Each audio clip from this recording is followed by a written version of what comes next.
মা বলে ডাকবার আগেই মায়ের চোখের সামনে ফুরিয়ে যাচ্ছে সন্তানের জীবন। এই করুণ বেদনা ঘুমের মধ্যেও তাড়া করে 2 মাস বয়সী মুনতাসিরের মা বাবাকে।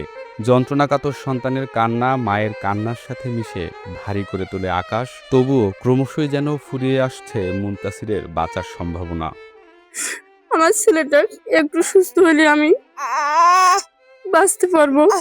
জন্মের পর থেকেই অসুস্থতা মুনতাসিরের মৃত্যুসঙ্গী। ঠিকমতো হাসতে শেখার আগেই মৃত্যুর সঙ্গে লড়াই করে ক্লান্ত হয়ে পড়ছে এই ছোট্ট শিশুটি। জন্মগতভাবে হৃৎপিণ্ডে ছিদ্র নিয়ে জন্ম নেয়া এই শিশুটিকে বাঁচাতে এখন দিশেহারা তার অসহায় পরিবার।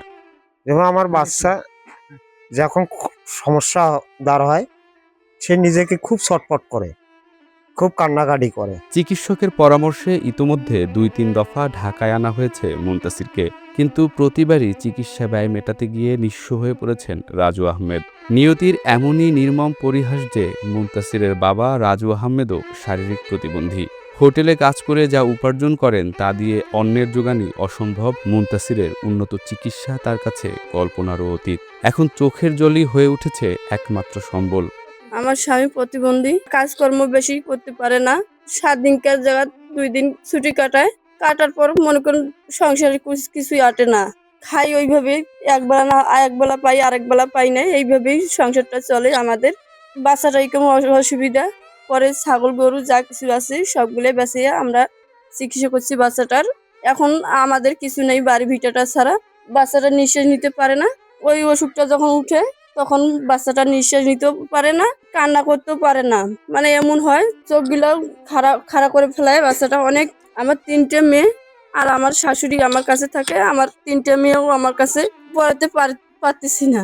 পুরুষের কাঁধে থাকা সংসারের ঘানির নানান করুণগাথা যুগ যুগ ধরে উত্তরসূরিদের অশ্রুশ্রান্ত করে তোলার পাশাপাশি সাহসও জুগিয়েছে।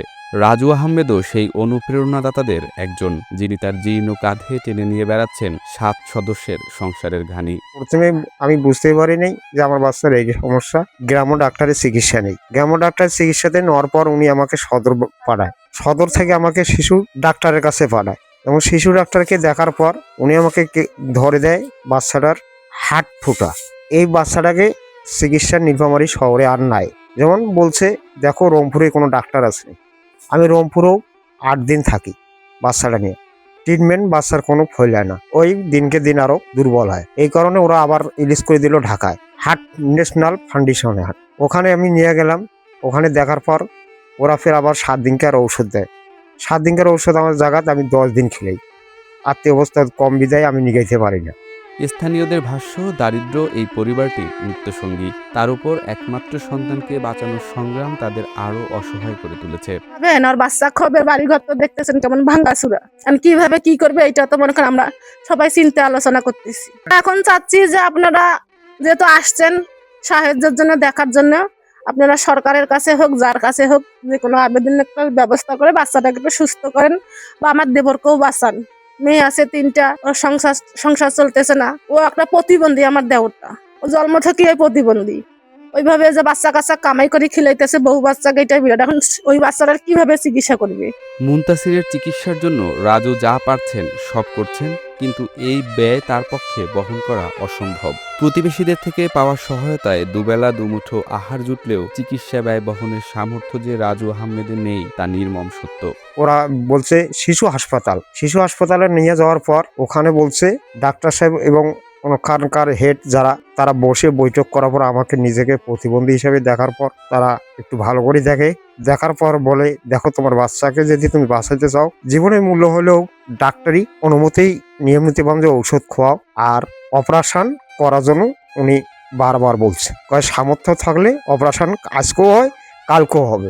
যেমন প্রাথমিক তোমাকে আমি চিকিৎসা দিলাম, সামান্য খালি একটা বড়ি 2 বেলা, এর কোনো ট্রিটমেন্ট নাই অপারেশন ছাড়া বলছে। এবং ওখানে টাকা জমা দিতে হবে 2,10,000 টাকা, হাতে 20-30,000 টাকা থুতে হবে।